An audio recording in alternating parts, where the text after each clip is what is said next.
Salut! Astăzi vă voi prezenta, cum am promis, vă voi prezenta casa cu premium, care, da, este a mea. Am un bodyguard foarte șmecher care văd că a plecat. Deci prima dată am această piscină foarte cute. Să începem cu susul sau cu josul? Nu știu, hai să începem de aici. O bucătărie care poți să ieși prin partea asta, nu știu cum să explic. Camerele, aici este camera de oaspeți.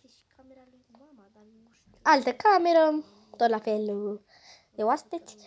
Mergem și mai așa mai în față. Cam așa să coborăm jos sau cum să facem, nu știu. Nu avem lift, din păcate, în această casă. Hai să urcăm sus, să vă arăt și ce este sus. Aici sus am o baie, aici. Și mai încolo este o cameră foarte tare. Nu știu a cui e camera asta, dar în fine. Nu e nimeni în ea, deci tot o cameră asta care va fi camera mea. Care văd că iese pe aici, gen, când am explorat casa, iese pe aici și este foarte tare. Am zis să vă arăt și vouă. Pe aici mergem prin coluarul ăsta și coborăm jos iarăși. Și să mergem să coborăm și jos, fiindcă de ce nu? Că n-am coborât deloc jos. Acum văd și eu ce e jos. Avem asta. Mamă, chiar e tare. Hai să mergem. Și aici văd că avem o sală, fiindcă... Da, hai să facem și noi puțină mișcare, că nu suntem așa pămpălache în 2022, în 2023. Și aici am o mașină foarte șmecheră, doar că e închisă și nu stau eu acum să opresc filmarea ca să pot să o pornesc. Asta nu contează.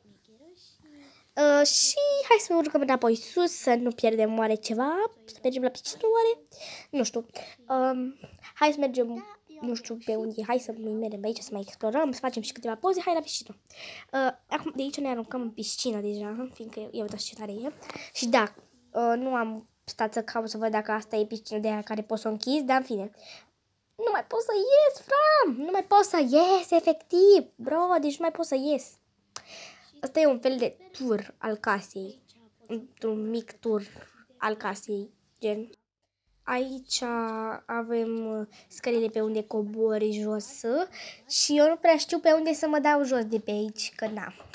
Aici intrăm în sala de sport, hai să mergem și mai încolo, atâta e până aici, nu știu, m-aș arunca. Așa, hai să vă arăt și pozele pe care le-am făcut. Am făcut una și cu bodyguardul. Aici am făcut de la piscină, pe șezlonguri. Aici am făcut un screen la casă, să se vadă casa.